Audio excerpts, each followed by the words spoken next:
Assalamualaikum warahmatullahi wabarakatuh. Perkenalkan, nama saya Siva Salvia.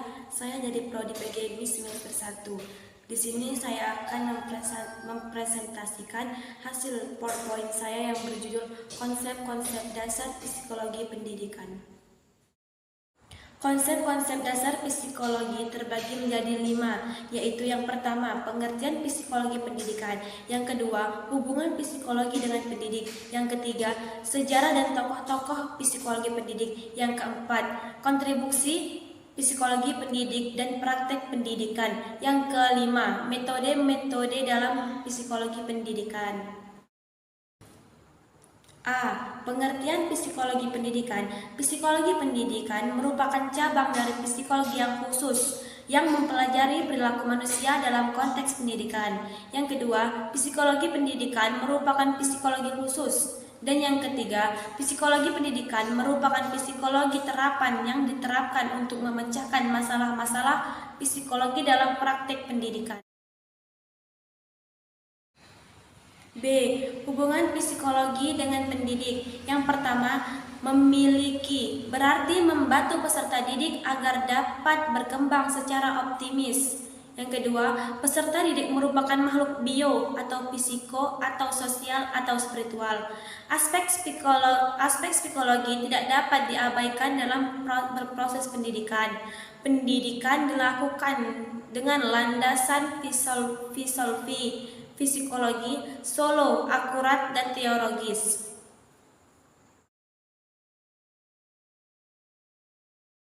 Yang C, tokoh-tokoh yang berjasa terhadap perkembangan pendidikan psikologi, yaitu yang pertama Demokritus, yang kedua Plato, dan yang ketiga Johann Amos. Yang pertama Demokritus. Pada abad ke-5 sebelum Masehi sebagai contoh, Demokritus menulis tentang manfaat, tindakan oleh, seolah, dan pengaruh lingkungan rumah pada keberhasilan belajar individu. Yang kedua Plato. Pada abad ke-4 setelah Masehi, Plato berdiskusi tentang topik-topik psikologi pendidikan. Yang pertama, jenis-jenis pendidikan yang sesuai dengan perbedaan-perbedaan peserta didik. Yang kedua, latihan-latihan jasmani dan perkembangan keterampilan psikologi. Yang ketiga, bentuk-bentuk karakter yang baik. Yang keempat, kemungkinan-kemungkinan dan keterbatasan yang dimiliki pendidikan moral. Yang ketiga, Johann Amos. Menurut Johann Amos, anak jangan dianggap sebagai miniatur orang dewasa, dan pembelajaran hendaknya dapat menarik perhatian anak. Lakukan dengan mengamati peraga sehingga dapat mengamati dan mengalami atau menyelidiki. Yang D, kontribusi psikologi pendidikan. Yang pertama, pengembangan kurikulum, dan yang kedua, pengembangan program pendidikan. Yang pertama, kontribusi psikologi pendidikan, pengembangan menurut kurikulum.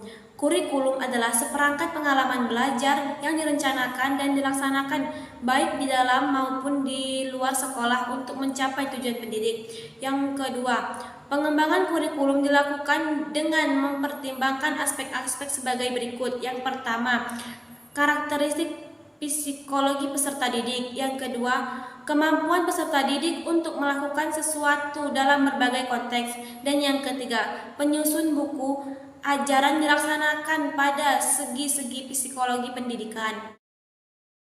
Yang kedua, kontribusi psikologi pendidikan pengembangan. Di dalam itu semua, pengembangan program pendidikan, misalnya menyusun jadwal pelajaran, menyusun jadwal ujian, dan seterusnya, tidak bisa lepas dari aspek-aspek psikologi peserta didik. Yang kedua, pengembangan program harus mengacu pada upaya pengembangan kemampuan potensi peserta didik. E. Teknik-teknik memahami perilaku dan karakteristik peserta didik. Di dalam teknik-teknik memahami perilaku peserta didik terdapat dua teknik. Yang pertama, teknik tes, dan yang kedua, teknik non-tes. Teknik tes dilakukan dengan alat yang valid, Yang kedua, dilakukan dengan mengikuti aturan tertentu. Yang ketiga, dipilih untuk mengumpulkan data mengenai kemampuan, akad, etika, bakat, minat, dan kecerdasan peserta didik. Sedangkan teknik non-tes yaitu dilakukan dengan alat tertentu. Yang kedua, dipilih untuk mengumpulkan data mengenai ataupun opini. Yang ketiga, teknik non-tes terdiri dari observasi, wawancara, ekstrakurikuler, dan sebagainya. Kesimpulannya yaitu pendidik adalah tuntunan pemimpin, bimbingan yang dilakukan secara sadar atau secara sengaja oleh seseorang atau sekelompok orang kepada seseorang atau sekelompok orang.